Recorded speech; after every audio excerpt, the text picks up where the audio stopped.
Hello guys, so today we are going to discuss GATE 2023 exam. Start करते हैं first question से। तो the first question is the triad of the secondary colour in additive colour system.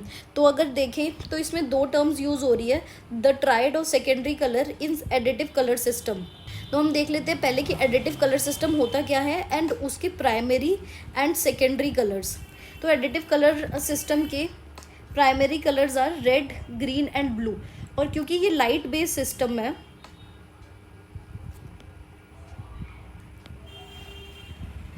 तो अगर हम red, green and blue को add करेंगे तो we will be getting white light. Basically this is additive colour system. तो इसमें दो primary colour अगर ऐड हो रहे हैं तो we are getting one secondary colour, and ये सारे कलर का एडिशन जब हो जाता है तो we are getting a white light. White light use to reflect all wavelength, इसीलिए इसे एडिटिव कलर सिस्टम बोला जा रहा है।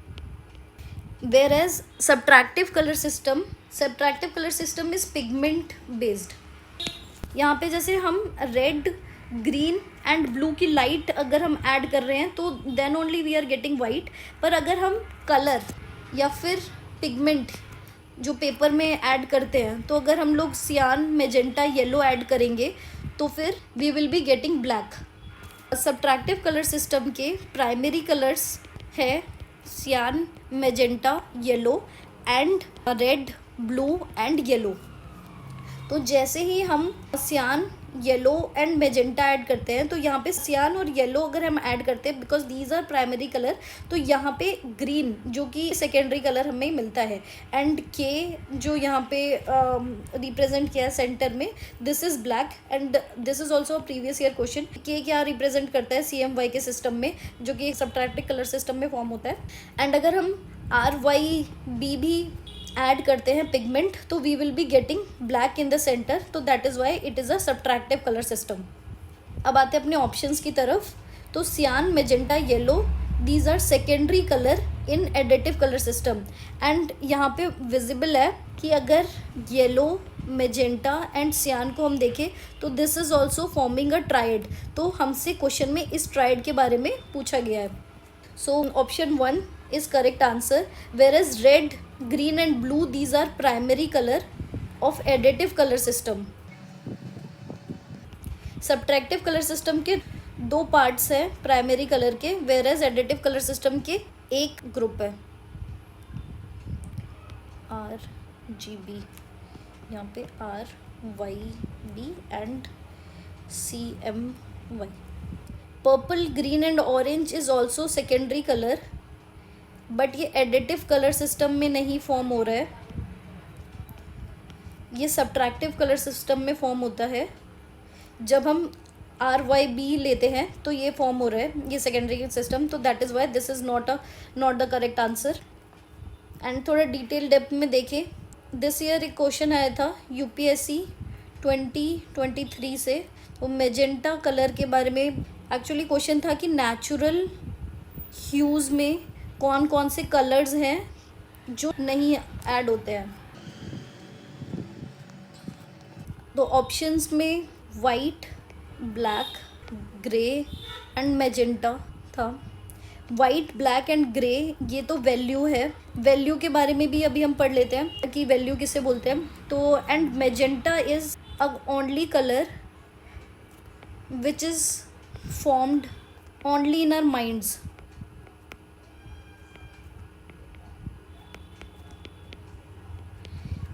all colors used to reflect in certain frequency but magenta एक ऐसा कलर है जो हमारे माइंड में ही फॉर्म होता है। नेक्स्ट, कलर व्हील एक इम्पॉर्टेंट टॉपिक है क्योंकि एवरी ईयर कोई ना कोई क्वेश्चन आ ही जाता है इससे। क्वेश्चन नंबर 67 DDA के प्रीवियस ईयर 2021 में पूछा गया है, एंड गेट में भी almost we use to get at least one question from colour wheel. तो how to remember colour wheel, it is very easy, like VIBGYOR जो हम पढ़ते आ रहे हैं, तो हम उसे सिंपली उससे याद कर सकते हैं। एंड लाइक एक primary colour plus primary colour एक सेकेंडरी कलर फॉर्म करता है, जैसे yellow, blue and red, these are primary colour, and by adding yellow and red we will be getting orange जो कि एक सेकेंडरी कलर है, और एक प्राइमरी प्लस एक सेकेंडरी को ऐड करते हैं तो we will be getting a tertiary colour. And how to write tertiary colour, it's like primary पहले और सेकेंडरी बाद में, जैसे कि रेड ऑरेंज एक एग्जांपल हो गया इस कलर का। And now moving towards the next topic, Munsell colour system. Munsell colour system में बेसिकली की 3 टर्म्स है, वैल्यू, क्रोमा एंड यू। तो हम देख लेते हैं कि यू किसे बोलते हैं। यू होता है पिगमेंट। पिगमेंट मतलब जैसे कि ये पर्पल है तो purple is a pigment, and red and purple is a pigment, तो these are hues. And chroma is intensity of a colour. तो as we are moving outside,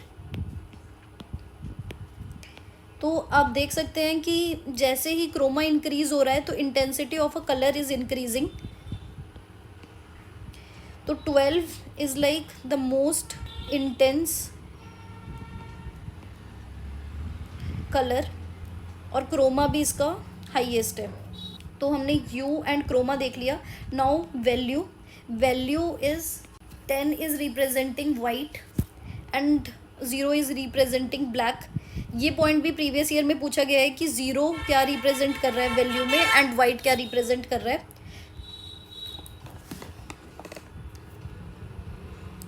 and another question was achromatic and chromatic colour क्या होते हैं। तो basically chromatic colour होते हैं जिसमें only pigment होता है, means the 12th part is chromatic colour. अगर क्रोमा 12 है means 0 addition of value, then it is known as chromatic colour. अगर हम पिगमेंट में वैल्यू ऐड कर देते हैं, वैल्यू मीन्स वाइट, ब्लैक या फिर ग्रे, जो कि इसमें यहाँ पे है वाइट, ग्रे एंड ब्लैक। तो इसमें से कुछ भी एडिशन होता है तो that part is known as achromatic. So now moving towards the next part, कुछ और टर्म्स देख लेते हैं जो इससे related previous year question paper में पूछे जा चुके हैं। जैसे कि अभी एक्सेंट कलर पूछा था यूपीएससी 2023 में ही कि एक्सेंट कलर क्या होता है। Accent colour basically complementary colours होते हैं टू प्राइमरी कलर। इन्हें हम कॉन्ट्रास्टिंग कलर भी बोलते हैं, कॉन्ट्रास्ट में यूज़ होते हैं। तो ये बेसिकली इंटीरियर डिज़ाइनर यूज़ कर रहे होते हैं। तो कॉन्ट्रास्ट कलर क्या होते हैं वो भी देख लेते हैं कि ये कॉम्प्लीमेंट्री कलर्स मींस जो अपोजिट कलर होते हैं उन्हें बोलते हैं, जो एक दूसरे के कॉन्ट्रास्ट में होते हैं। Means red is contrasting to green, like that. And analogous is neighbouring colours, जो ऐसे पड़ोसी पड़ोसी वाले कलर्स हैं उन्हें एनालॉगस कलर्स बोलते हैं। And tried means forming a equilateral triangle. तो इक्विलेटरल ट्राइंगल फॉर्म होता है तो आइदर वो प्राइमरी कलर्स का होता है, सेकेंडरी कलर्स का होता है, टर्शरी कलर्स का होता है, तो that is triad. And split complementary जो टर्म है उसमें एक आइसोसलेस ट्राइंगल यूज़ होता है, ट्राइंगल फॉर्म होता है, तो that is known as split complementary.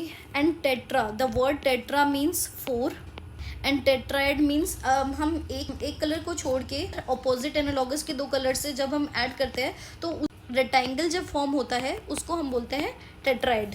Okay, तो we have covered almost all the questions of color and color theory. Now moving towards the next question, the criteria that is specifically mentioned in specific condition of contract SCC is, मतलब हमसे पूछा गया है कि कौन कौन से criterias है जो स्पेशल कंडीशन कॉन्ट्रैक्ट में मेंशन किए गए हैं. तो हम देख लेते हैं कि स्पेशल कंडीशन कॉन्ट्रैक्ट होता क्या है. उससे पहले देखते हैं कि कॉन्ट्रैक्ट क्या चीज़ है. एक ओनर एंड कॉन्ट्रैक्टर के बीच में जो डील होती है, जब हम वो रिटन फॉर्म में लिख लेते हैं तो उसे हम बोलते हैं contract.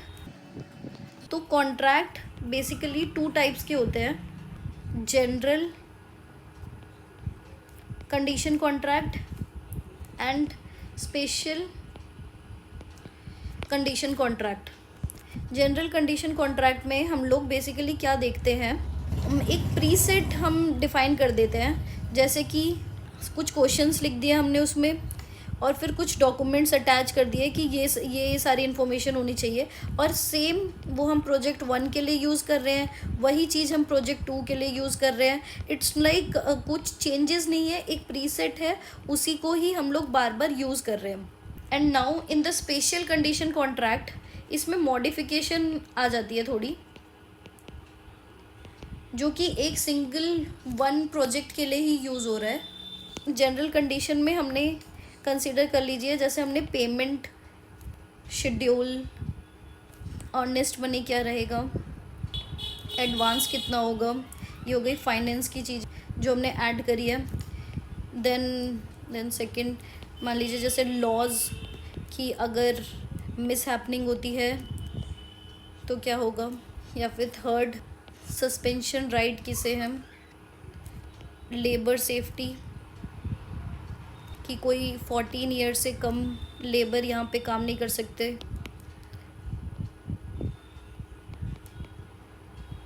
According to article 24 and other. मतलब हमने बेसिकली एक प्रीव्यू दे दिया है कि क्या क्या सारी चीज़ें आ सकती है जनरल कॉन्ट्रैक्ट में. एंड देन हम लोग लॉज को मॉडिफाई करते हैं, एनहांस करते हैं according to the project and the need of the project. Like consider कर लीजिए कि यहाँ पे हमने एक नॉर्मल हॉस्पिटल बनाया, हॉस्पिटल बिल्डिंग बनाया, तो हॉस्पिटल 1, हॉस्पिटल 2, हॉस्पिटल 3 वो सारे के लिए सेम जनरल कॉन्ट्रैक्ट यूज़ हो रहा है. बट यहाँ पे हमने एक आर्किटेक्चरली डिफरेंट एक ग्रीन सस्टेनेबल हॉस्पिटल बनाया, तो वो जो टाइम है, प्रोजेक्ट टाइमिंग है, जो प्रीसेट था पहले उसके अकॉर्डिंग मॉडिफाई हो जाएगा. And then labour cost modify हो जाएगी and labour working time modify हो जाएगा. तो वो सारी चीज़ें ऐसे आती है स्पेशल कंडीशन कॉन्ट्रैक्ट में कि अगर हमने कुछ मॉडिफिकेशन किया अपने प्रोजेक्ट में, बट जो भी सारी चीज़ें जनरल कंडीशन कॉन्ट्रैक्ट में आ रहे हैं उसी का मॉडिफिकेशन हम लोग ऐड करते हैं स्पेशल कंडीशन कॉन्ट्रैक्ट में. तो it's like general condition contract flexible होता है. And then now if we are moving toward special condition contract, तो उसमें हम लोग थोड़ा और डिटेल में जाते हैं and then we use to release the orders. Now SSC is modification only of GCC, ठीक है. एंड अब क्वेश्चन की तरफ आते हैं. तो ये जो सारे टॉपिक्स है, जैसे कि scope and performance of work, site mobilisation and advance, labour regulation and arbitrary laws, ये सारी चीज़ें हम जनरल कंडीशन कॉन्ट्रैक्ट में भी मेंशन करते हैं एंड स्पेशल कंडीशन कॉन्ट्रैक्ट में भी मेंशन करते हैं. So that is why answer of this question is marks to all.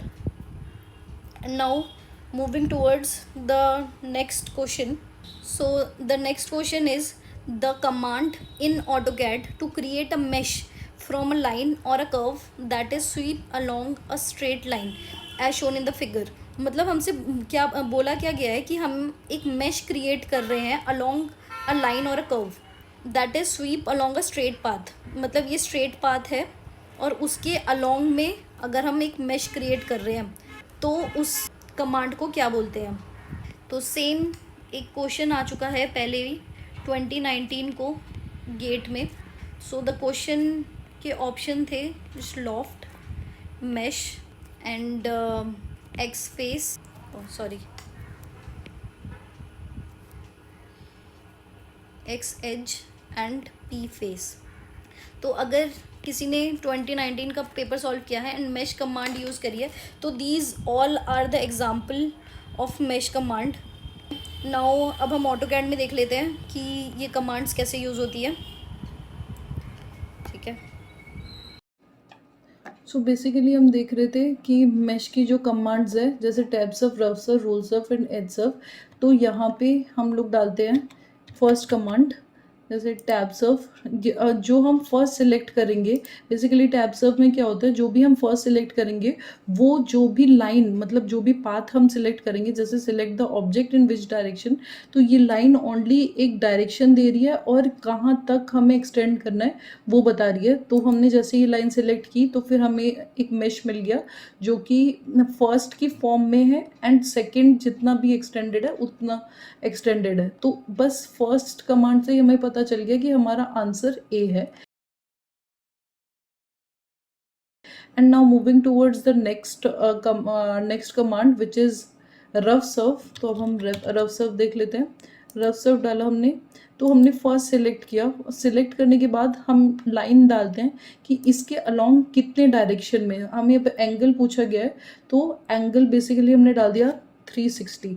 ये एंगल हम कुछ भी डाल सकते हैं, 90, 180 कुछ भी। तो 360 में हमारा पूरा होल डायरेक्शन पूरा घूम जाता है और ये एक सर्कुलर मतलब एक पूरा सर्कल की तरह फॉर्म हो जाता है। अब हम थर्ड ऑप्शन देख लेते हैं से हम,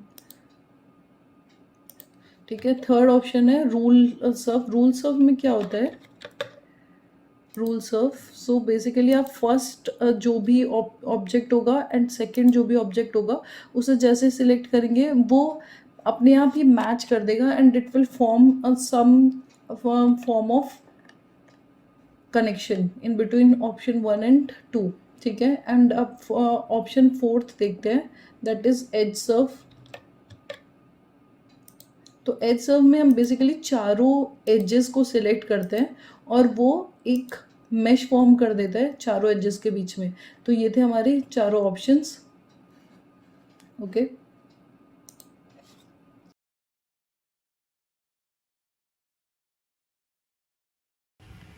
now moving towards the next question कि हमसे पूछा गया है एज पर Burra chartered 2013 the cultural significance means dash for past present and future generation. तो यहाँ पे कौन कौन सी टर्म्स यूज़ हो रही है। It's like first term is Burra chartered, उसमें भी हम देखते हैं कि चैटर्ड ये टर्म कहाँ पे इंट्रोड्यूस हुई है एंड कौन सी ऑर्गेनाइजेशन चैटर्ड फॉर्म करती है। एंड ये बुर्रा चैटर 2013 को फॉर्म हुआ है। मेनी अ टाइम्स की क्वेश्चन भी पूछ लेते हैं कि कौन से ईयर में आए हैं, तो आपको ईयर याद होना चाहिए। एंड द कल्चरल सिग्निफिकेंस की क्या, कल्चरल सिग्निफिकेंस बुर्रा चैटर में क्या है for past present and future generation. तो हम देखते हैं कि urban conservation, urban conservation, word conservation मतलब होता है प्रिजर्व करना या रिस्टोर करना या फिर रीएस्टेब्लिश मतलब रिकन्स्ट्रक्ट करना अपनी आर्कियोलॉजिकल साइट या फिर वैल्यूएबल्स कल्चर किसी को भी। तो अर्बन कंजर्वेशन के अंडर यूनेस्को, ICCROM एंड इकोमॉस ये ऑर्गेनाइजेशन है। तो इनकी फुल फॉर्म भी देख लेते हैं क्योंकि ये इनकी फुल फॉर्म भी पूछी गई है। तो यूनेस्को की फुल फॉर्म है United Nation Education Scientific Cultural Organisation. And ICCROM की फुल फॉर्म है International Centre for Study of preservation and restoration of cultural property. So ये पार्ट इसलिए इम्पोर्टेंट हो जाता है क्योंकि मतलब शॉर्ट फॉर्म में हमारा ROM दिया गया है, जबकि यहाँ पे this part is different, like it's study prevention restoration cultural property. तो ये वाला पॉइंट एक बार याद कर लीजिएगा. एंड बाकी यूनेस्को की एज इट इज़ हमें पता चल जाएगा क्योंकि the short form is similar to the full form. And ICOMOS का भी सेम है. इकोमॉस तो हमने बहुत बार ही सुना भी हुआ है, न्यूज़ वगैरह में आता रहता है. So it is International Council on Monument and Site. तो basically International Council of Monument and Site ही सारे चार्टर्ड्स रिलीज़ करते हैं. तो chartered is second form, like पहले ट्रीटी बनती है. Treaty is basically agreement of 2 और मोर कंट्रीज़. तो जब वो रिटन फॉर्म में आ जाता है तो उसे हम लोग चार्टर्ड बोलते हैं. एंड देन कन्वेंशंस आते हैं. तो बेसिकली 4 चार्टर्ड जो इम्पोर्टेंट है वो भी देख लेते हैं. फर्स्ट है Venice chartered. Venice chartered basically monuments and site को देखते हैं. आप ऐसे याद कर सकते हैं कि वी एंड देन मोनूमेंट्स का एम में भी एक वी फॉर्म हो रहा है. तो इससे आप याद कर सकते हैं कि मोनूमेंट्स पे वेनिस चार्टर्ड आता है. And then Florence charter. Florence से तो बहुत ही इजी है क्योंकि ये फ्लोरा फॉर्म कर रहा है. Flora means green nature. And Florence charter भी लैंडस्केप गार्डन्स हिस्टोरिकल गार्डन्स इन सब को कंजर्व करने की बात करता है. And then third is Washington chartered. Washington की अपनी हिस्ट्री नहीं है, so that is why Washington charter का it is conserving historical town and urban form. Now first second third and now fourth charter it's Burra charter, जिसके ऊपर हमारा question आया है. सो बुर्रा चार्टर को हम ऐसे याद रख सकते हैं जैसे कि बुरा हुआ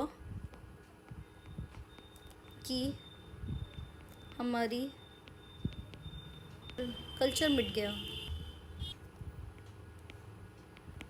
सो the Burra charter is related to culture. और यहाँ पे ऐड कर दिए हैं कुछ पॉइंट्स जैसे कि Venice chartered is for monuments and site. And detail भी ऐड कर रखी है फर्दर.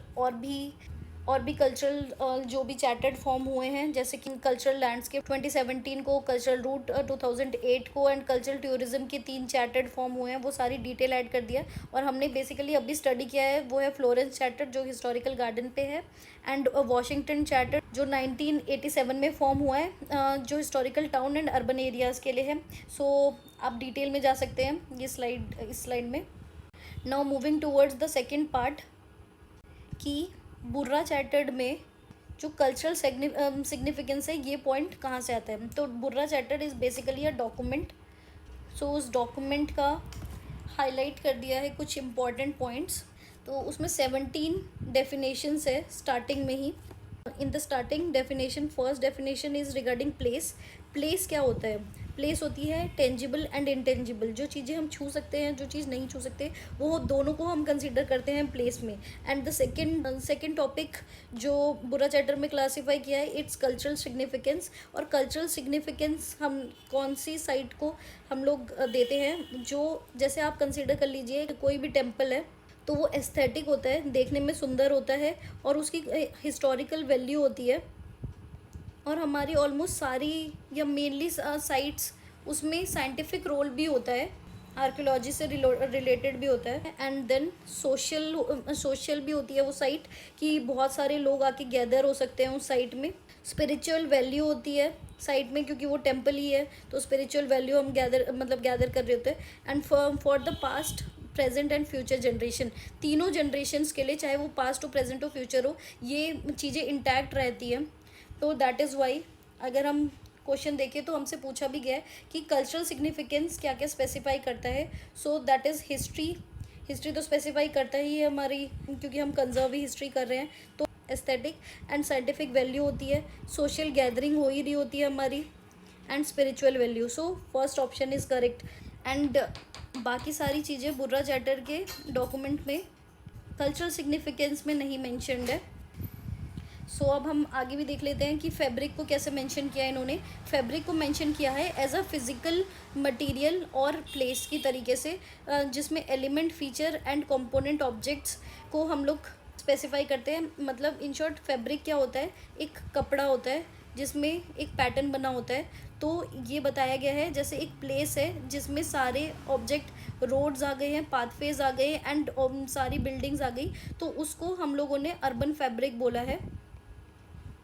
और बाकी सारी टर्म्स लाइक बुर्रा चार्टर में 4 चीज़ें मेंशन्ड है कि प्रिजर्वेशन किसे बोलते हैं, restoration, reconstruction and adaptive reuse. तो अडेप्टिव रीयूज़ इज़ लाइक अगर कोई भी हम यूज़ कर रहे हैं उसको ही मेंटेन रखेंगे तो उसको बोलते हैं अडेप्टिव रीयूज़। प्रिजर्वेशन बेसिकली क्या होता है, प्रिजर्वेशन इज़ लाइक कि अगर हम लोग एग्जिस्टिंग कंडीशन में वापस आ रहे हैं तो उसे बोलते हैं प्रिजर्वेशन। प्रिजर्व कर रहे हैं हम किसी चीज़ को, बचा रहे हैं। रिस्टोरेशन इज़ लाइक हम लोग रिस्टोर कर रहे हैं, मतलब हम लोग उसे दोबारा से रीबिल्ड कर रहे हैं बट कोई न्यू मटेरियल ऐड नहीं कर रहे हैं। और रिकंस्ट्रक्शन में हम लोग न्यू मटेरियल ऐड करते हैं। ये भी यूपीएससी 2023 में पूछा है कि न्यू मटेरियल अगर हम ऐड करते हैं तो वो कौन सा टाइप ऑफ प्रिजर्वेशन है या फिर कौन सा टाइप ऑफ रिस्टोरेशन का पार्ट है। तो दिस इज़ रिकंस्ट्रक्शन। अगर हम रिकंस्ट्रक्ट कर रहे हैं तो हम न्यू मटेरियल ऐड करते हैं उसमें।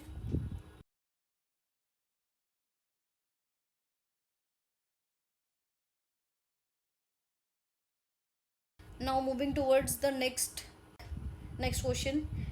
एज पर URDPFI 2015 हमसे पूछा गया है कि density in person per hectare suggested for by planning approach for small town in hilly area. पहले देखते हैं कि हिली एरिया, कौन से पार्ट को हम लोग हिली एरिया बोलते हैं।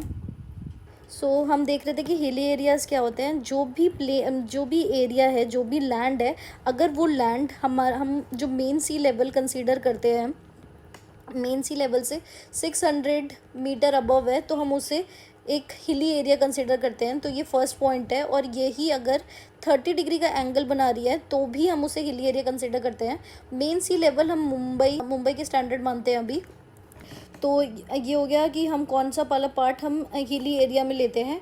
एंड हिली एरिया, क्योंकि ये हिली एरिया है तो यहाँ पे अगर डेंसिटी ज़्यादा हुई, मतलब अगर डेंसिटी ज़्यादा हुई तो लैंडस्लाइड का खतरा थोड़ा ज़्यादा हो जाता है।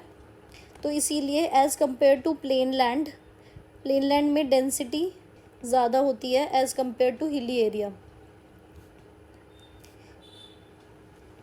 सो अब क्वेश्चन की तरफ जाते हैं कि क्वेश्चन में क्या पूछा गया है हमसे। क्वेश्चन में पूछ रहे हैं हमसे कि डेंसिटी जो है, जो ये पर्सन पर हेक्टेयर है, वो स्मॉल टाउन में कितना होता है अगर हम हिली एरिया में कंसिडर कर रहे हैं। तो ये क्वेश्चन डायरेक्टली URDPFI के या टेबल से आया हुआ है, तो वो टेबल मैंने अटैच कर दी है। तो अब हम ये टेबल थोड़ी याद कर लेते हैं। तो ये टेबल में क्या हो रहा है कि स्मॉल टाउन है उसका 45 to 75 ये वाला पार्ट है जो हिली एरिया का पूछा गया है हमसे क्वेश्चन में। हिली एरिया में स्मॉल टाउन में क्या डेंसिटी है, 45 to 75। उससे ही हम लोग डायरेक्टली आंसर कर सकते हैं कि बी आंसर करेक्ट है। तो अब हम ये टेबल कैसे याद करेंगे, तो 45 to 75 ये एक बेसिक एक टर्म याद कर लेते हैं हम। तो 75 को एज इट इज़ हम लोग हिली एरिया प्लेन लैंड में ले आए, और जो भी लेफ्ट साइड है और राइट साइड है उनके बीच में डिफरेंस है 50। तो 75 to 25 का में हम लोग 50 का डिफरेंस डाल देते हैं, फिर 100 से 150। और वही सेम जो मीडियम टाउन की डेंसिटी है प्लेन एरिया में, वही सेम डेंसिटी हमारी हिली एरिया की मेट्रोपॉलिटन सिटी के लिए भी है। द बेस्ट पार्ट इज़, अब ये हम लोग कॉमन पार्ट एक साइड कर लेंगे।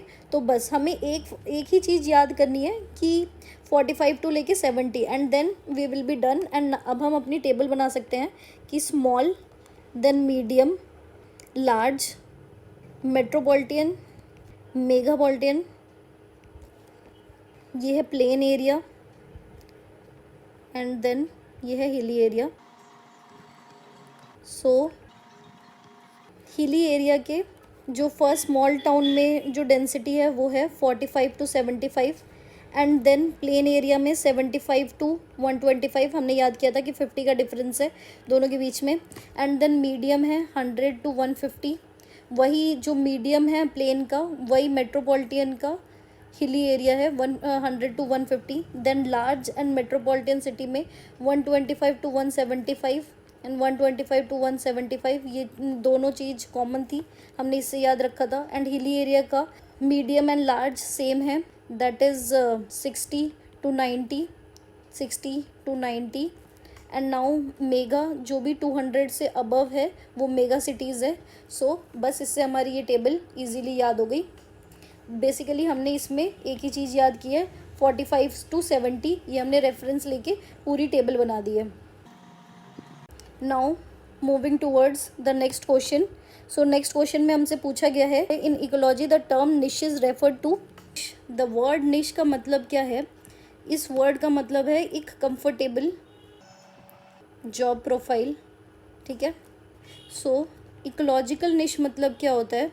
अगर हमें एक रोल मिले या फिर एक पोजीशन मिले नेचर में जो कि हमारे नीड के हिसाब से फुलफ़िल करती है, तो उसे हम बोलते हैं इकोलॉजिकल निश, ठीक है। तो इकोलॉजिकल निश में बेसिकली क्या होता है, एक बायोटिक एंड एबायोटिक जो नेचर है वो एक दूसरे से इंटरेक्ट करता है and they are dependent on each other. जैसे कि चींटी है तो वो नीचे ही लैंड में रहेगी होल करके, तो इसीलिए वो उसका एक जोन हो गया। तो अब हम देखते हैं ऑप्शंस की तरफ कि ऑप्शंस में हमें क्या क्या दे रखे हैं। So the way in which the species interact with biotic and abiotic factors in the environment. हाँ, निश में हम ये कंसिडर करते हैं कि बायोटिक एंड एबायोटिक फैक्टर्स को। And now the second option में बोला है कि abiotic factor such as temperature and rainfall. Temperature and rainfall is abiotic factor, उससे इकोलॉजिकल निश का कोई रिलेशन नहीं है। So the gradation change in physiochemical character between two ecosystem. ऐसे टू इकोसिस्टम के बीच में अगर हम ग्रेजुअल चेंज बोलते हैं, उस पार्ट को क्या बोलते हैं वो भी देख लेते हैं। So basically this term is ecocline, जहाँ पे ग्रेजुअली चेंज हो रहा है, लाइक ह्यूमिडिटी चेंज होती है जिसमें हमारे पास कोई एक फिज़िकल बाउंड्री नहीं है, एंड वो ग्रेजुअली चेंज हो रहा है, तो उसे हम बोलते हैं इकोलाइन टर्म। और एक जैसे कि हम एक एग्जांपल ले लेते हैं कि ये एक माउंटेन है और वहाँ से रिवर आ रही है, and then this river is getting mixed in, ये रिवर है, and then gradually that is getting mixed in sea. So जैसे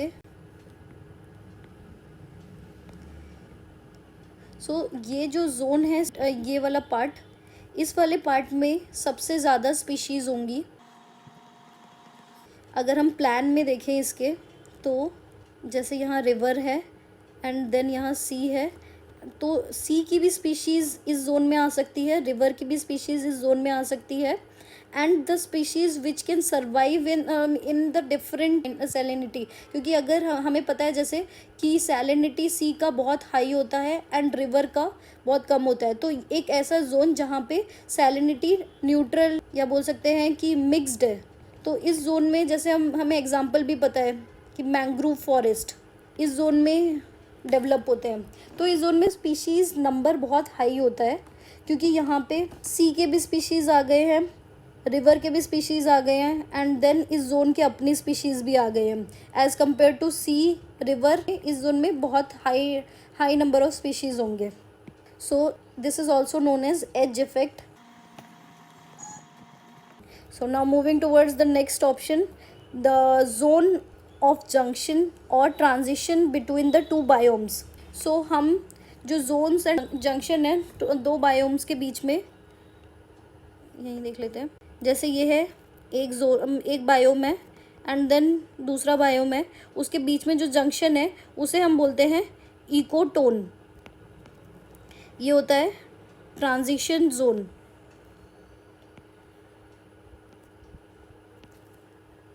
now moving towards the more ecological terms. So जो टर्म्स हैं वो इकोनिश हमने पढ़ लिया है and now we are moving towards ecophene. ये सारे भी प्रीवियस ईयर क्वेश्चन में आ चुके हैं, तो ध्यान दीजिएगा। लाइक इकोफिन क्या होते हैं, जैसे कि आप कंसीडर कर लीजिए, जैसे हम एक माउंटेन ले रहे हैं एंड माउंटेन के पास में ही एक लो राइज एरिया है, तो यहाँ पे हमने एक प्लांट स्पीशीज़ ले ली और एक लो राइज एरिया में सेम प्लांट स्पीशीज़ लिया है। तो क्योंकि इसको जो सनलाइट एंड वाटर मिल रहा है और ह्यूमिडिटी है, या फिर आप बोल लीजिए कि एबायोटिक कंपोनेंट जो है उस इस स्पीशीज़ के लिए डिफरेंट है as compare to this species, तो दैट इज़ वाई इन दोनों के बीच में कुछ डिफरेंसेस आएंगे, उन्हें हम बोलते हैं मॉर्फोलॉजिकल डिफरेंसेस। क्योंकि अगर हम ये स्पीशीज़ वापस यहाँ ला के प्लांट कर देंगे, वो सारे जो चेंजेस आए हुए हैं वो सारे रिवर्सिबल है, तो वो सारे वापस ये प्लांट फिर से सिमिलर हो जाएगा जो कि प्लेन लैंड में प्लांट है। तो इसीलिए ये सारे चेंजेस है वो रिवर्सिबल है, और रिवर्सिबल है इसीलिए जीन्स में कोई चेंजेस नहीं हुए हैं।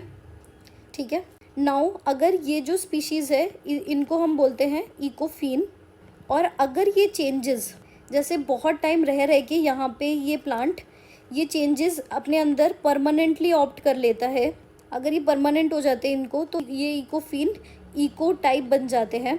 सो इनके अंदर मॉर्फोलॉजिकल फीचर्स परमानेंट हुए हैं।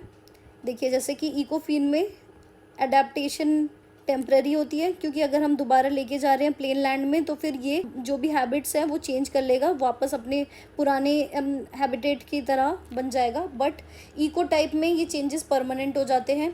जीन्स में चेंजेस नहीं होते इकोफिन में, बट क्योंकि ये परमानेंट चेंजेस हो चुके हैं इको टाइप में, तो डैट इज़ वाई जीन्स में भी चेंजेस हो गए हैं।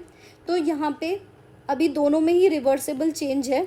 नाउ इको टाइप बहुत टाइम के बाद में इको स्पीशीज़ फॉर्म करता है। इको स्पीशीज़ मीन्स कि ये डिफरेंट टाइप की स्पीशीज़ हो गई। अब ये स्पीशीज़ ए है और ये स्पीशीज़ बी है। मतलब अगर अभी हम दो इको टाइप को मेट करवाएं तो दैट इज़ पॉसिबल, बट अगर दो इको स्पीशीज़ को मेट करवाएं तो दैट इज़ नॉट पॉसिबल, क्योंकि अब इनकी जीन्स और ये स्पीशीज़ ही अलग हो गई है। अब हमने देखा कि इकोफिन क्या होता है एंड इको टाइप क्या होते हैं एंड इको स्पीशीज़ क्या होते हैं। नाउ अब हम ये चार्ट देख लेते हैं। जैसे कि यहाँ इकोफिन है एंड देन इकोफिन के कुछ टाइप्स मिलके एक इको टाइप बना रहे हैं, एंड देन बहुत सारे इको टाइप की जो स्पीशीज़ है वो इको स्पीशी बना रही है, एंड देन इको स्पीशीज़ के भी ऊपर है coenospecies which consist of many eco species, and then end में आता है कंपेरियम इज़ लाइक और मैनी नो स्पीशीज़ टाइप होती है कंपेरियम के अंदर। इकोटोन हमने डिस्कस कर लिया कि डिस्कस किया था अभी कि ये इकोटोन क्या होता है। नाउ सो अब हम देख चुके हैं ecotone and इकोक्लाइन। Now moving towards the next question. So next question में हमसे पूछा है कि लॉरी मॉडल ऑफ मेट्रोपोलिस जो 1964 में इंट्रोड्यूस हुआ था उसके 2 स्पार्शियल इंट्रैक्शन मॉडल। तो हम पहले देख लेते हैं कि ये स्पार्शियल इंट्रैक्शन मॉडल क्या होता है। Spatial interaction model is like study of movement of people. मतलब जैसे कि कुछ लोग इधर से उधर जा रहे हैं, उस पार्ट का स्टडी करने को स्पार्शियल इंट्रैक्शन मॉडल बोलते हैं। ठीक है, एंड नाउ मूविंग टूवर्ड्स कि ये पूछा गया है कि लॉरी मॉडल ऑफ मेट्रोपोलिस। मतलब पहले देखते हैं कि ये लॉरी मॉडल का यूज़ किस लिए होता है। ये एक है लैंड यूज़ मॉडल, एंड ये एक one of the successful model है लैंड यूज़ का। तो उसमें लैंड यूज़ के 3 मॉडल है, पहला लॉरी मॉडल एंड उसी का एनहांस्ड वर्जन है Green Lowry model and then Putman model. तो अब देखते हैं डिटेल थोड़ा सा कि लॉरी मॉडल में क्या क्या होता है। सो इन दिस मॉडल फर्स्ट हम 3 कंपोनेंट्स लेते हैं। एक तो पॉपुलेशन, एंड पॉपुलेशन जहाँ काम करने जा रही है मतलब उनका एम्प्लॉयमेंट एंड ट्रांसपोर्ट के थ्रू जा रही है, सो वो ट्रांसपोर्टेशन। तो ये हो गई 3 कंपोनेंट्स। और जो एम्प्लॉयमेंट है वो भी 2 तरीके से लिया हुआ है इसमें, एक तो है बेसिक, एक नॉन बेसिक। मतलब कि बेसिक एम्प्लॉयमेंट जो होती है वो होती है जैसे कि हम फैक्ट्री में जाके एक जॉब कर रहे हैं उसे बोलते हैं। और नॉन बेसिक इज़ लाइक हम लोग घर पे बैठ के कुछ काम कर रहे हैं। जैसे मान लीजिए कि एक एग्जांपल ले लीजिए, लिज्जत पापड़ की जो फैक्ट्री है, एक पापड़ की फैक्ट्री, वो गुजरात के जो फीमेल वर्कर्स है, लेडीज़ जो है, उनको जॉब देती है। So that is non basic. But कोई फैक्ट्री में आके काम कर रहा है या फिर स्कूल में जाके अपना वर्क कर रहा है तो उसे हम लोग बोलते हैं बेसिक एम्प्लॉयमेंटेशन, मतलब घर से एम्प्लॉयमेंट एरिया में आना।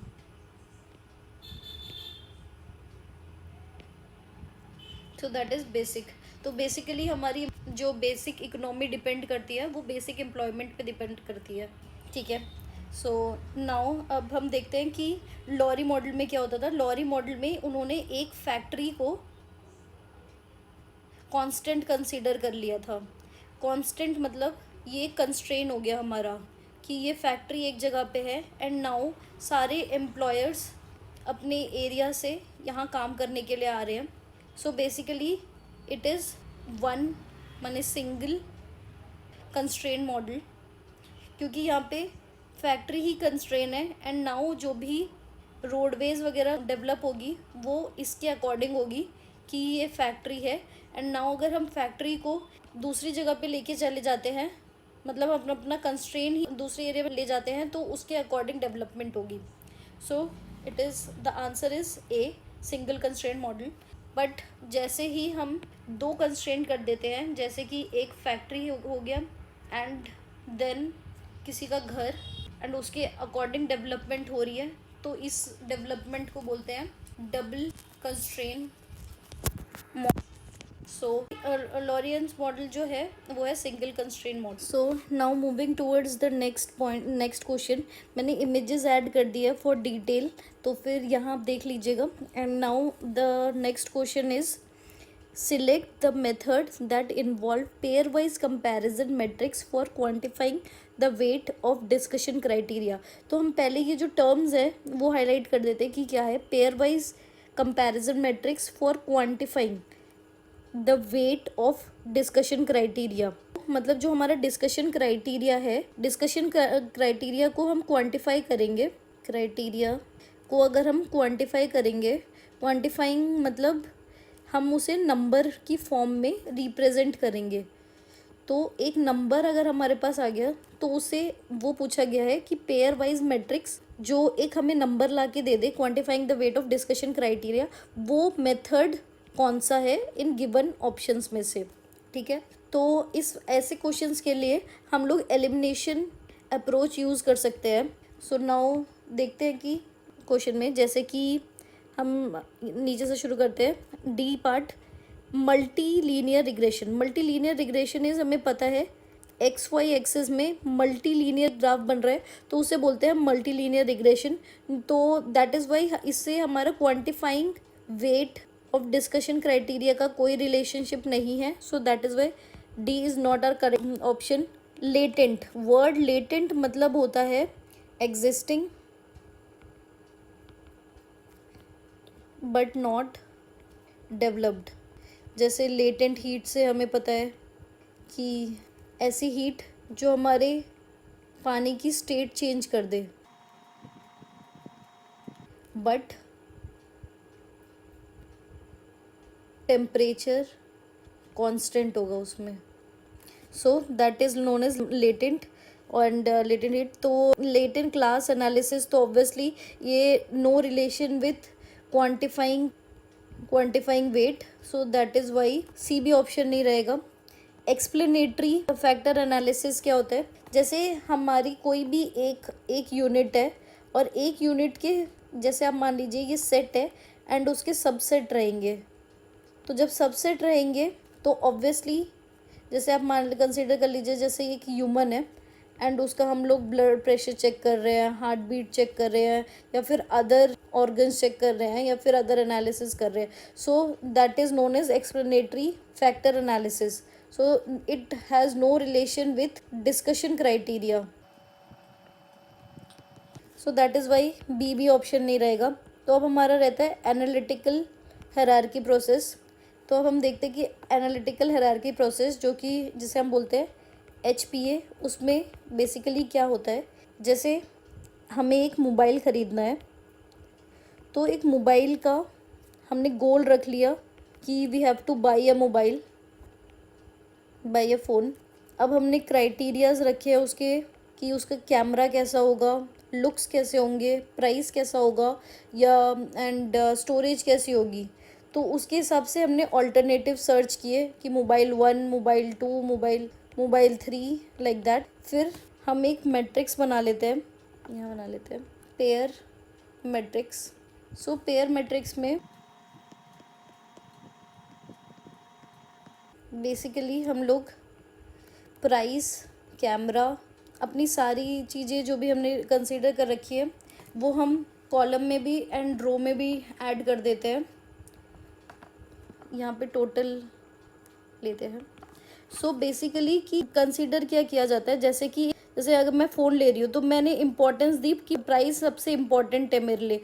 तो जिसका जितनी ज़्यादा इम्पोर्टेंस होगी उसका उतना ज़्यादा नंबर होगा कि प्राइस बहुत ज़्यादा इम्पोर्टेंट है, लुक डजेंट मैटर, तो लुक का मैंने 1 नंबर दे दिया। तो यहाँ पे जो लुक है उसको 1 नंबर मिला है, जबकि प्राइस को मिला है 10 नंबर। तो अगर ये मैट्रिक्स है, हम पर्टिकुलर इस मैट्रिक्स को देखें तो रो अपॉन में कॉलम, मतलब कि यहाँ पे 10 पॉइंट आ जाता है। जैसे हम प्राइस अपॉन में प्राइस देखें तो वो 1 पॉइंट आता है। तो all the diagonals will be having 1 as their number. Price comparison to look अगर हम करें तो मतलब जैसे कि हमने यहाँ पे देखा कि लुक को कंपेयर किया प्राइस के अकॉर्डिंगली, तो फिर वहाँ यहाँ नंबर 10 आया। अगर हम लोग लुक अपॉन में प्राइस करेंगे तो यहाँ पे 1 अपॉन में 10 आएगा। तो ये जो हमारे पास फ्रैक्शंस आ रहे हैं, ये फ्रैक्शंस और जो भी सारे नंबर है वो हम ऐड कर देंगे सारे ही रोज़ के, और हमारे पास एक नंबर आ जाएगा ABCD। सो ये जो भी टोटल नंबर है दैट इज़ यहाँ पे टोटल नंबर। सो उसे हमने बोला है वेटेज ऑफ डिसीजन। मतलब हमें ये जैसे कि ए पता चल गया कि हमारी price as compare to other कितनी वैल्यूएबल है। जैसे एज़ कम्पेयर टू अदर चीज़ें जैसे कम कैमरा, लुक या फिर स्टोरेज के कंपैरिजन में प्राइस कितना वैल्यूएबल है। So we are getting quantity of our decision. मतलब हमें डिसीजन बनाने के लिए एक स्पेसिफिक नंबर, मैथमेटिकल नंबर मिल गया जो हमारा काम इजी कर देगा डिसीजन का।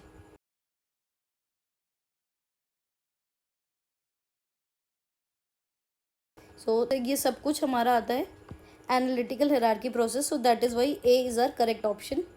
Now moving towards the next question.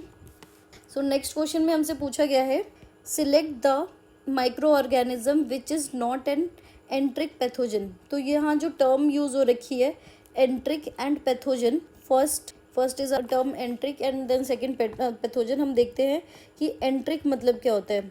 एंट्रिक मतलब है वो ऑर्गेनिज्म, ये हम लोग एंट्रिक ड्रग्स से भी याद रख सकते हैं, वो ड्रग्स या वो ऑर्गेनिज्म जो एसिड मीडियम में तो डिज़ोल्व नहीं होते बट एल्कलाइन मीडियम में डिज़ोल्व हो जाते हैं या फिर लिव कर पाते हैं। सो बेसिकली एसिड मीडियम हमारे स्टमक में होता है, हमें पता है HCl होता है स्टमक में, तो उसकी वजह से एसिड हो जाता है। एंड एल्कलाइन मीडियम इंटेस्टाइन में होता है, सो नाउ वर्ड पैथोजन भी देख लेते हैं। पैथोजन वो ऑर्गेनिज्म है जो होस्ट को हार्म करता है, मतलब वो फीड करता है होस्ट बॉडी पे, ठीक है। इसके एग्जाम्पल है जैसे वायरस, प्रोटोजोआ, बैक्टीरिया एक्सेट्रा, ठीक है। सो ये एग्जाम्पल के बाद हम देखते हैं ऑप्शंस की तरफ कि ऑप्शन में क्या क्या दे रखा है हमें। फर्स्ट है स्टाइफेलोकॉर्कस ऑरिया। तो ये जो बैक्टीरिया मतलब ये जो पैथोजन है, ये बेसिकली आप देखेंगे तो फिर ये स्किन के ऊपर डेवलप होता है।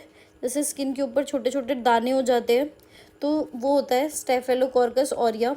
तो इन शॉर्ट इसका इंटेस्टाइन से कोई रिलेशन नहीं है, तो that is why this is our correct option, microorganism which is not an enteric pathogen. अब हम बाकी ऑप्शंस भी देख लेते हैं कि विब्रियो कॉलरा क्या होता है। विब्रियो कॉलरा हमने नाम सुना है, जब हैजा होता है तब। हैजा मतलब this disease is formed in intestine, so that is Y ये एक एंट्रिक पैथोजन है जो फॉर्म मतलब जिसकी वजह से हमें हैजा होता है, ठीक है। एंड ई कोलाई भी हमारा बेसिकली इंटेस्टाइन में ही मिलता है। जैसे ये भी माइक्रोस्कोपिक ऑर्गेनिज्म है जो छोटे छोटे डेवलप होते हैं एल्कलाइन मीडियम में। टाइफी से ही हमें पता चलता है, टाइफॉइड वर्ड का यहीं से डेवलप हुआ है। ये जो डिज़ीज़ है वो वाटर की वजह से होता है, जब पानी पेट में ख़राब पानी जाता है, तो दैट इज़ वाई ये इंटेस्टाइनल डिजीज़ है, मतलब पेट दर्द भी होता है, इसमें पेन होता है। So that is why these 3 are enteric pathogens.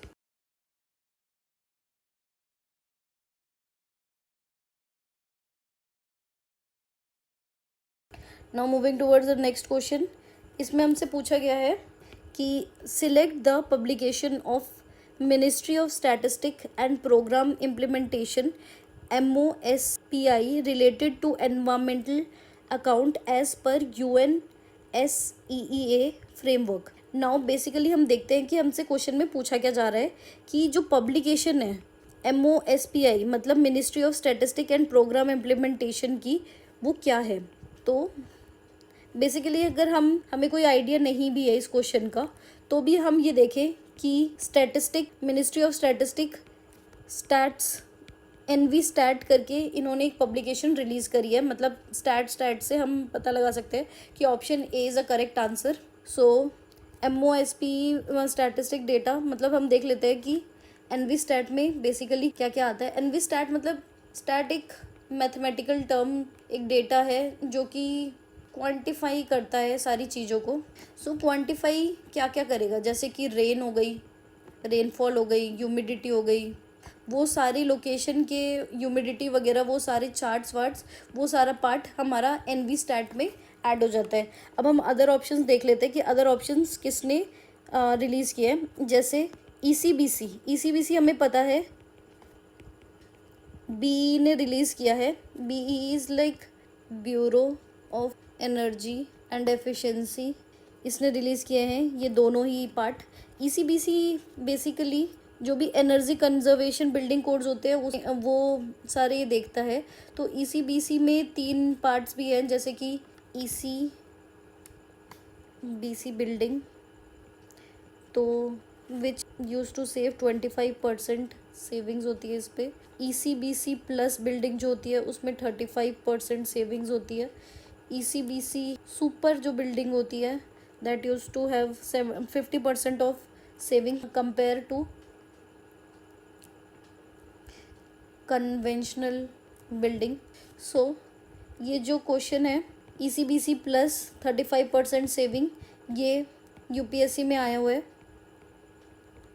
Now moving towards the eco Niwas Samhita भी bureau of energy and efficiency ने ही रिलीज़ की है। तो इको निवास को थोड़ा डिटेल में देख लेते हैं। इको निवास मतलब रेसिडेंशियल, ठीक है। तो प्रीवियस 20 ईयर्स में जस्ट बिकॉज कि हमारे पास डिसेंट्रलाइज AC सिस्टम है, तो हमारा जो ग्रॉस इलेक्ट्रिसिटी है जो हम रेसिडेंशियल पार्ट में यूज़ करते हैं वो 75% से ज़्यादा कंज्यूम हुआ है। सो इको निवास में बहुत सारे नॉर्म्स या फिर मीन्स एक लिमिट लगा रहे हैं, वो सब इसमें मेंशन होगा इको निवास में, कि कैसे हम लोग इलेक्ट्रिसिटी एंड ये सब का सेव कर सकते हैं। And now moving towards the D option, climate change 2022 impact adaptability and vulnerability. ये पार्ट हमें IPCC जो inter governmental panel on climate change है उन्होंने दिया है। सो इसमें बेसिकली क्या होता है, इसमें सारे ग्रीन हाउस गैस या फिर एनवायरनमेंट की जो भी सारी डिटेल है वो सारा पार्ट ऐड हो रखा है क्लाइमेट चेंज 2022 में।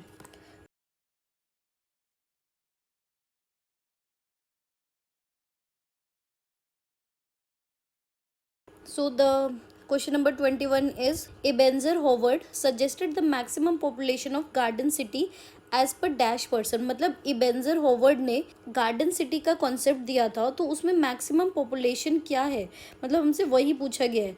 तो हम बेसिक इन्फो देख लेते हैं कि गार्डन सिटी क्या है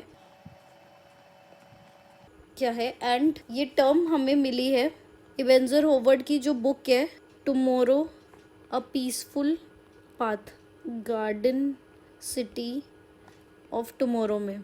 सो इस बुक में क्या बताया गया है बेसिकली, सबसे पहले कि जैसे एक सिटी डेवलप हुई तो ये सिटी पूरी जो डेवलप हुई है उसका रेशो 1 कंसीडर किया है, जबकि उसके सराउंडिंग में अगर हम ग्रीन रेशो बनाते हैं तो उस ग्रीन रेशो को 5 दिया है, मतलब 1:5 का। अगर आप एक बिल्डअप यूनिट बना रहे हैं तो 5 ग्रीन एरिया, एग्रीकल्चर या ग्रीन ये एरिया ग्रीन बेल्ट का एरिया होना चाहिए, ये ग्रीन बेल्ट है। सो ये क्वेश्चन भी प्रीवियस ईयर में आया हुआ है। Now next point is population उन्होंने दी थी 32,000 मतलब 32,000, जिससे कि ऑप्शन सी हमारा करेक्ट ऑप्शन हो जाता है। इतनी हमें पॉपुलेशन गिवन है। And third point is like 12 families होनी चाहिए या 12 फैमिलीज़ ही हो सकती है पर हेक्टेयर्स में, ठीक है। नाउ अभी उन्होंने 3 मैग्नेट कॉन्सेप्ट दिया था, टाउन और कंट्री। मतलब town is a basically developed area and country means एक विलेज पार्ट। तो उन दोनों के जो भी गुड पॉइंट्स हैं, मतलब दोनों की अच्छी क्वालिटीज़ को हमने ऐड करके एक जोन बनाया, टाउन कंट्री जोन करके। तो ये एक उनका कॉन्सेप्ट था। And this is garden city basically, कि ये सिटी है एंड देन उसके सराउंडिंग में ग्रीन बेल्ट आ गया। सो 1 green belt is in 5 ratio and city is in 1 ratio. And जैसे एक गार्डन सिटी डेवलप हो गई तो अगर इन केस उसकी पॉपुलेशन इंक्रीज़ हो रही है, उस गार्डन सिटी में लोगों को और रहना है, तो फिर एक जोन डेवलप किया जाएगा जहाँ पे पूरी सिटी डेवलप की जाएगी एंड देन अगेन एक ग्रीन बेल्ट डेवलप किया जाएगा एंड देन ये ट्रांसपोर्टेशन से हाई रोड से कनेक्ट कर दिए जाएंगे सिटीज़। तो this is how they have planned कि ऐसे डेवलप होगी सिटीज़ सारी। सो गार्डन सिटी बेसिकली ऐसे ही हाईवे से, हाई रोड से ऐसे कनेक्टेड होगी ट्रांसपोर्टेशन के थ्रू अपनी सेंट्रल सिटी से। So this is the concept of Ebenezer Howard. Now moving towards the next question. So next question में हमसे पूछा गया है कि 18th सेंचुरी में जो इंग्लिश गार्डन्स है, in 18th century the English garden dash was used to eliminate the visual boundary between the garden and landscape। मतलब ऐसी कौन सी चीज़ थी जिससे हमारी विजुअल बाउंड्री एलिमिनेट हो रही थी, ठीक है। तो बेसिकली अगर हम यहाँ खड़े हैं और यहाँ हमने फेंस लगा दी तो हमारी एक विजन को एक बाउंड्री मिल रही है। बट अगर हम ये फेंस एलिमिनेट कर दे, ये फेंस को हम सप्रेस कर दे या एलिमिनेट कर दे, तो हमारे विजन को कोई बाउंड्री नहीं होगी, मतलब हमें कोई विजुअली बाउंड्री नहीं होगी। बट अगर हमने किसी और तरीके से बैरियर क्रिएट कर दिया तो मतलब विजुअल बाउंड्री नहीं होगी but then barrier will be there. तो हमसे ये ही क्वेश्चन में पूछा गया है। तो हम ये टर्म्स जो है ऑप्शन के टर्म्स वो देख लेते हैं क्या क्या है। First is stroll garden. Stroll garden ये टर्म ही जापानीज़ टर्म है, जापानीज़ गार्डन की टर्म है। तो हम लोग एक बारी डिटेल में देख लेंगे English garden and Japanese garden की टर्म्स, एलिमेंट्स, एंड देन अभी हम एलिमिनेट कर रहे हैं ऑप्शन को। तो पहले बस बेसिक देख लेते हैं कि ये बेसिक जापानीज़ गार्डन की टर्म है, तो फिर इंग्लिश गार्डन के ऑप्शन से एलिमिनेट हो जाएगा। And then B is sunken fence. अभी हमने यही बात की थी कि अगर कोई एक फेंस है तो वो विजुअली हमारी बाउंड्री क्रिएट कर रहा है, बट अगर यही फेंस संक कर गया, मतलब अंदर चला गया, and then we will be creating, मतलब एक डिप्रेशन क्रिएट कर दिया हमने, या फिर एक ऐसा जोन क्रिएट कर दिया जिससे बैरियर तो बन रहा है बट विजुअल बैरियर नहीं बन रहा है, विजुअल बैरियर नहीं बन रहा है। तो that is why sunken fence is a correct option. Topiary क्या होता है? टोपियरी मैंने इमेजेस ऐड की है, जैसे this is a sunken fence. Sunken fence को हम हाहा वॉल भी बोलते हैं, क्योंकि जैसे यहाँ पे एनिमल्स है और यहाँ पे हम आए हैं, तो मतलब हम देख सकते हैं एंड हम टीज़ कर सकते हैं एनिमल्स को कि हाँ हाँ ना, अभी भी तुम आ नहीं सकते हमारे पास, क्योंकि हमारे यहाँ संकन फेंस की बाउंड्री बनी हुई है। पहले फेंस मतलब ये टिपिकली कन्वेंशनली ये होता था कि हम फेंस क्रिएट कर दिया तो ना एनिमल्स हमें देख सकते थे ना हम एनिमल्स को देख सकते थे। Now there is no visual boundary, तो फिर इसीलिए हम दोनों एक दूसरे को देख सकते हैं। तो this is also known as haha wall and sunken wall. एंड ये रियल में ऐसा दिखता है कुछ कि यहाँ संक कर गई है वॉल, या फिर ये वाला पार्ट संक कर गया है, ठीक है। तो यहाँ कोई ह्यूमन खड़ा है तो उसे ऑलमोस्ट सब कुछ दिख रहा है। सो this is option 2। The option 1 is stroll garden. तो बेसिकली स्ट्रोल गार्डन क्या होता है? जो कोई पेंटेड पार्ट, वैसे तो जापानीज़ के सारे गार्डन्स बेसिकली ऐसे ही होते हैं जैसे कि कोई पेंटिंग ही हो, बट स्ट्रोल गार्डन में what is the difference is like meandering pathways रहेंगे and dynamic and asymmetric view रहेगा, and this will be small garden. जैसे आप कंसिडर कर लीजिए जैसे कि एक गार्डन का एक छोटा सा पार्ट है, उसी को हमने बोल दिया स्ट्रॉल गार्डन। सो उसमें पॉन्ड भी होगा and there will be bridge, सारे मिनिएचर्स होंगे।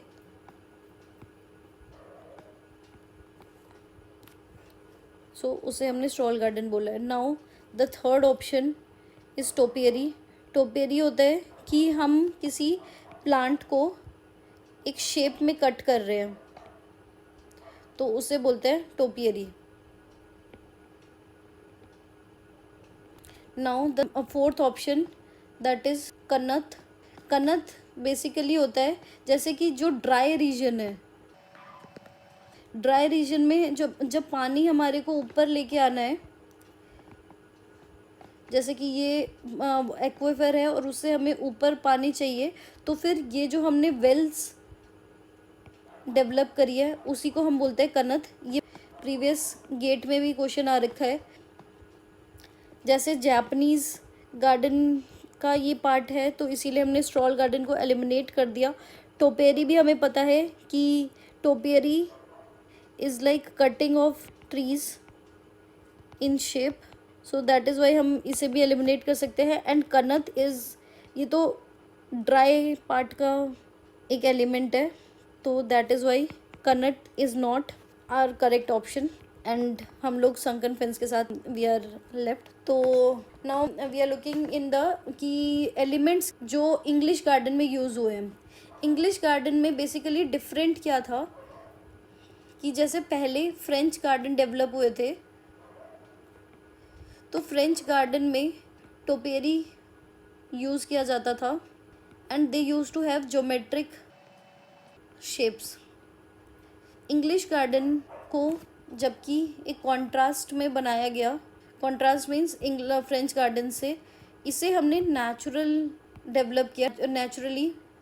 इसी वजह से यहाँ पे रोलिंग लॉन्स हैं, बहुत बड़े बड़े लॉन्स देखने को मिलेंगे एंड ब्रिजेस रहेंगे। शमिया मीन्स यहाँ पे स्ट्रक्चर्स भी रहते हैं, रूइंस, स्ट्रक्चरल रूइंस रहेंगे। ये रूइंस इसीलिए बेसिकली ताकि वो नेचुरल लुक दे पाए। एंड फ्रूटिंग ट्रीज़ भी रहेंगे, तो बेसिकली ऑल द एलिमेंट्स जो नेचुरल लुक दे सकते हैं वो रखे हैं, bridges, pond, meandering ponds. Japanese garden basically beautify and natural दोनों लुक देता है। जापानीज गार्डन में टाइप्स है जैसे tea garden, stroll garden and Tsuboniwa garden. Tsuboniwa is small garden और also known as miniature garden, जो कि हमारे मतलब जैसे एक रेसिडेंस है तो उसके पीछे एक छोटा सा गार्डन बना दिया तो उसे बोला गया है, ठीक है। ड्राई गार्डन, तो इनके ये सारे पार्ट्स जापानीज गार्डन के हैं। Now moving towards the next question is, so the figure below shows a spatial arrangement of rooms in a building with excess of exterior marked entry. Identify the appropriate diagram showing the excess of room starting from the entry. मतलब ये questions basically इसलिए दिए जाते हैं कि सारे बच्चे ये क्वेश्चन अटेम्प्ट कर पाए and it will be easy for everyone. यहाँ पे कुछ करना नहीं है हमें, बस अगर हमें कोई आइडिया भी नहीं है, आर्किटेक्चर का भी कोई आइडिया नहीं है, तो भी हम बेसिकली ये बना सकते हैं। हमें बस रूम की अरेंजमेंट देख के वही सेम अरेंजमेंट बबल डायग्राम के फॉर्म में बनाना है। तो हम देख रहे हैं जैसे कि एंट्री ए से हमने डायरेक्टली बी को कनेक्ट कर दिया एंड बी से सी को कनेक्ट कर दिया एंड देन सी से डी को कनेक्ट कर दिया एंड डी से ई को कनेक्ट कर दिया, ई से एफ को कनेक्ट कर दिया, एफ से जी को कनेक्ट कर दिया एंड जी से आई भी कनेक्ट हो रहा है एंड एच भी कनेक्ट हो रहा है। सो जो डिफरेंस है वो सिर्फ एक जगह पे आ रहा है कि आई एंड एच दोनों कनेक्ट हो रहे हैं जी से। तो सेम हम डायग्राम पैटर्न देख लेते हैं कि एंट्री से यहाँ पे 4 रूम्स कनेक्ट हो रहे हैं, जो कि गलत है ऑप्शन, तो ए ऑप्शन हमारा एलिमिनेट हो गया। तो यहाँ बी ऑप्शन में एंट्री के बाद जी से ही कनेक्ट हो रहे हैं 2 room, so this is our correct option. And आगे देखते हैं एफ और ई, ये सारे नहीं कनेक्ट हो रहे, एफ जी आई, तो दैट इज़ वाई सी हमारा गलत आंसर है। तो एंट्री से ए डी एफ ही कनेक्ट नहीं हो रहा, तो that is why D is also incorrect. तो now moving towards the next question. तो नेक्स्ट क्वेश्चन में हमसे पूछा गया है कि in high rise building the method adopted to prevent ingress of soil in enclose staircase is. मतलब पहले हम ये टर्म्स देख लेते हैं जो कि हमें क्वेश्चन में गिवन है कि हाई राइज बिल्डिंग के में जो मेथड अडॉप्ट होता है उसके बारे में पूछा है, जो प्रिवेंट करता है इनग्रेस मतलब entry of smoke in enclose fire case. मतलब कि जैसे एक हाई राइज बिल्डिंग है, ये बिल्डिंग है पूरी, तो यहाँ पे स्टेयरकेस है एंड ये सेम जोन, जैसे ये फ्लोर हो गया, फ्लोर 1 देन फ्लोर 2 फ्लोर 3, ठीक है। सो हम ऐसा कौन सा मैकेनिज़्म यूज़ कर रहे हैं कि ये स्टेयरकेस, क्योंकि हम इस स्टेयरकेस से ही, जैसे अगर कोई एग्ज़िट कर रहा है, कोई पर्सन है यहाँ पे फ्लोर में, सो वो स्टेयरकेस से ही एग्ज़िट करेगा, तो हम क्या मेथड यूज़ कर रहे हैं जो कि हमें ये स्टेयरकेस वाले पार्ट को प्रिवेंट करेगा स्मोक के एंट्री से। सो पहले ऑप्शंस देख लेते हैं कि ऑप्शंस में क्या क्या गिवन है। पोलराइजेशन, तो वर्ड पोलराइजेशन किस लिए यूज़ होता है, बेसिकली जैसे वेव्स आ रही हैं, तो अगर 3 डायमेंशनल वेव है, जैसे कि यहाँ पे एक्स वाई में वेव है और ये वेव जो है वो एक्स एंड जेड में है, सो ये रेड वेव जो है वो एक्स एंड वाई एक्सिस में है एंड ब्लैक वेव जो है वो एक्स एंड जेड एक्सिस में है, और हमने एक स्क्रीन लगा दी जो पास करने देगी ओनली एक्स एंड वाई वाली waves. So now if we are getting rays, वो हमें एक्स एंड वाई एक्सिस में ही मिलेगी, उसको हम बोलते हैं polarization, term polarization. So that is why polarization का कोई रिलेशनशिप नहीं है high rise building and enclose staircase से। नाउ हम देखते हैं प्रेशराइजेशन क्या होता है।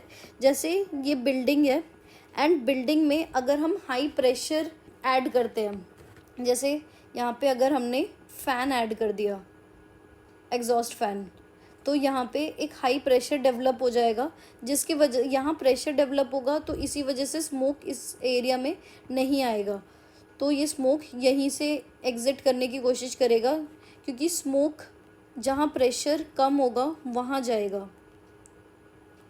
जैसे हमें पता ही है धुएं की आदत है कि जहाँ प्रेशर कम होगा वहाँ वो रिलीज़ होगा, तो दैट इज़ वाई। तो जहाँ अगर हमने यहाँ प्रेशर इंक्रीज़ कर दिया तो वहाँ पे स्मोक कम हो जाएगा। तो अगर इन केस आपको टर्म्स नहीं भी पता तो भी आप इंग्लिश की बेसिक नॉलेज से भी ये क्वेश्चन सॉल्व कर सकते हैं। So B is a correct answer. Now so हम थर्ड ऑप्शन देख लेते हैं। परपेटुएशन क्या होता है? Perpetuation basically means to continue something. Continue मतलब जैसे कि आप मान लीजिए कि a wheel that is in motion, so उसे कंटिन्यू करना, so that is perpetuation of life. ठीक है, so something to continue, that is perpetuation. ठीक है, so which has no relation with high rise building या फिर उसके फायर नॉर्म्स एंड ऑल से। तो that is why this is not our correct answer.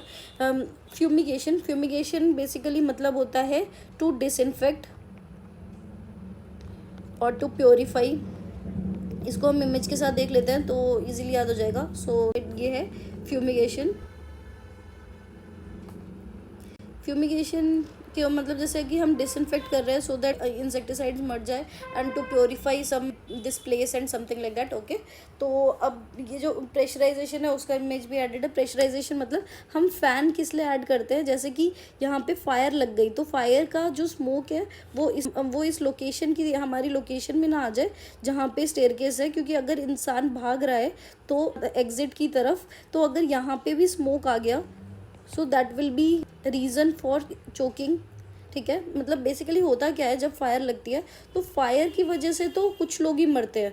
जैसे कुछ लोग, आप ऐसे ही एग्जांपल ले लीजिए, जैसे 1 or 2 are dying because of fire, और स्मोक की वजह से जो वहाँ पे क्रिएट हो रहा है धुआं या उस सफोकेशन की वजह से, उसकी वजह से 8 या 9-10 लोग और मर जाते हैं। सो दैट इज़ वाई यहाँ पे हम हाई प्रेशर बिल्ड करते हैं ताकि यहाँ इस रीजन में फिर स्मोक ना आए एंड पीपल कैन एस्केप।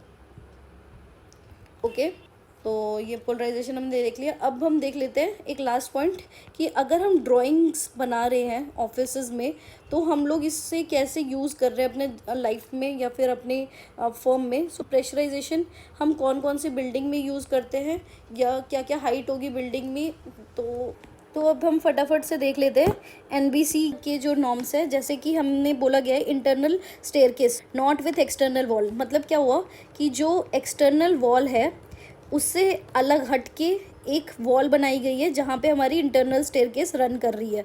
ठीक है, तो ये बेसिकली जो भी बड़ी बिल्डिंग्स वगैरह होती है उसमें होता है, पर अगर यही सेम केस रेजिडेंशियल में भी हो रहा है तो हमें प्रेशराइजेशन देने की ज़रूरत नहीं है। बट अगर ऐसा कोई भी केस है अपार्ट फ्रॉम रेजिडेंशियल, क्योंकि यहाँ हर जगह स्मोक भर जाएगा इस एरिया में, सो दैट इज़ वाई क्या होता है कि हमें यहाँ पे प्रेशराइजेशन देने की ज़रूरत है। ठीक है, तो प्रेशराइजेशन को हम रेड से हाईलाइट कर लेते हैं। तो प्रेशराइजेशन हम हर जगह पे दे रहे हैं। ठीक है, एक ऑप्शन की तरह हो जाता है प्रेशराइजेशन। अब हम देखते हैं कि हमें अगर प्रेशराइजेशन ना दे तो कहाँ कहाँ कैसे कैसे काम चल सकता है। अब देखते हैं, फर्स्ट ऑप्शन तो ये था कि internal wall and external wall are different. ठीक है, अब सेकेंड ऑप्शन है internal staircase with external wall. मतलब ये जो स्टेयरकेस है तो internal staircase but external wall के साथ है। ठीक है, और अगर जैसे ही एक्सटर्नल वॉल के साथ है तो क्या हमारे को एक ऑप्शन क्या मिल जाता है कि हमने डायरेक्टली क्या किया, यहाँ पे खिड़की लगा दी, एक वेंट लगा दिया, विंडो लगा दी, तो यहाँ से सारा स्मोक चला जाएगा बाहर। ठीक है, जैसे मान लीजिए यहाँ आग लगी है, सो हमारे पास क्या ऑप्शन आता है अब कि ये सारा स्मोक इस विंडो से बाहर चला गया। ठीक है, सो अब हम आते हैं कि नॉर्म्स में क्या गिवन है। मतलब जैसे कि प्रेशराइजेशन हमें देना है, बट अगर रेसिडेंशियल है बिल्डिंग तो रेसिडेंशियल में ना भी दे तो भी इट विल वर्क। ठीक है, अब हम देख रहे थे 15 मीटर से अगर कोई बिल्डिंग की हाइट छोटी है तो। ठीक है, और अब अगर 15 to 30 मीटर की बिल्डिंग है, मतलब कि थोड़ी बड़ी हो गई है बिल्डिंग, मीडियम राइज, तो हमें क्या देखना है कि नेचुरल वेंट हम लगाएंगे तो भी काम चल जाएगा हमारा। तो जैसे कि हमने अभी यहाँ पे देखा ऑप्शन में कि यहाँ पे हमारा सारा स्मोक एक विंडो से निकल गया और इस विंडो का साइज़ होगा 0.5 मीटर स्क्वायर। ठीक है, तो वो हमारा नेचुरल वेंटिलेशन से काम चल जाएगा। बट अगर बिल्डिंग 30 मीटर से भी बड़ी है तो क्या होता है कि हम लोग यहाँ एक विंडो तो हमने प्रोवाइड कर ही दिया है, उसके साथ में अगर हम दूसरी विंडो भी प्रोवाइड कर दें, ठीक है, तो हमारे पास जो ऑप्शन है मतलब ये जो स्मोक है वो स्मोक इधर से भी चला जाएगा एंड देन इधर से भी बाहर चला जाएगा एंड ये क्रॉस वेंटिलेशन हो जाएगी, क्योंकि अब ये 30 मीटर मतलब हाई राइज बिल्डिंग हो गई है, ठीक है, हाई राइज हो गई है। सो इस हाई राइज बिल्डिंग में हम लोगों को स्मोक निकालने के लिए क्रॉस वेंट की ज़रूरत पड़ती है। क्रॉस वेंट में बेसिकली क्या होता है, 0.5 के 2 विंडोज़ लगा देते हैं हम, ठीक है। नेचुरल वेंट में 1 विंडो और क्रॉस वेंट में 2 विंडोज़, ठीक है। और अगर ग्राउंड लेवल तक, जैसे ये एक बिल्डिंग है और अगर आप ग्राउंड लेवल तक आपकी आ रही है लिफ्ट या लिफ्ट लॉबी, अब मान लीजिए यहाँ पे लिफ्ट लॉबी है and then this area is lift, ठीक है, lift and lift lobby. So अगर ग्राउंड लेवल तक आता है so we don't need any pressurization, ठीक है। पर अगर बेसमेंट में चला जाता है, ये लिफ्ट लॉबी बेसमेंट में जाती है, lift and lift lobby basement में जाती है, so we need pressurization. Pressurization मतलब यहाँ पे बेसिकली एक फ़ैन लग जाएगा, ठीक है, ताकि इस एरिया को सर्कुलेट करे, तो ताकि यहाँ पे धुआं एंटर ना करे, क्योंकि अगर धुआं आ गया तो इंसान भाग नहीं पाएगा। और ये बेसिकली बेसमेंट में क्यों होता है, देखिए जैसे कि एक बेसमेंट ले लिया है आपने, तो अगर यहाँ पे कहीं पे भी आग लग गई है, जैसे यहाँ आग लगी हुई है, ठीक है, और अब आपको भागना है, यहाँ पे आपकी आग लगी है और यहाँ इनकेस विंडोज़ नहीं है, सो वो आग बेसमेंट में चली जाएगी और बेसमेंट में ज़्यादा सफोकेशन होता है, ठीक है, और सफोकेशन की वजह से चोकिंग होगी एंड चोकिंग की वजह से डेथ हो जाएगी। So that is why we need a pressurization if we have a basement. और अगर मल्टी बेसमेंट हो तब तो we definitely need pressurization, okay. So हमने सेकंड पॉइंट एनक्लोजमेंट ऑफ ये जो मल्टी बेसमेंट वाली, मोर देन 1 बेसमेंट वाली बात है, वो भी कवर कर लिया। एंड नेचुरल वेंट का जो एरिया है 0.5 मीटर स्क्वायर, वो भी कवर कर लिया। And lift lobby and fire door at least 2 hours वो विथस्टैंड करे अगर आग लगी हुई है। सो ये पॉइंट है, मतलब बेसिकली तभी इंसान को थोड़ा टाइम मिलना चाहिए भागने के लिए, ठीक है। तो स्टेयरकेस में बेसिकली मतलब 25 टू 30 पास्कल प्रेशराइजेशन यूनिट होती है। एंड लिफ्ट लॉबी या फिर कोई भी इंटरनल एरिया है उन सब में 50 पास्कल हम देखते हैं इंटरनल यूनिट। एंड पास्कल का हमने येलो थंबनेल वाली वीडियो में अच्छे से पढ़ रखा है कि 1 pascal is equal to NM metre square. आप वो येलो थंबनेल वाली वीडियो देख लीजिएगा, ओके।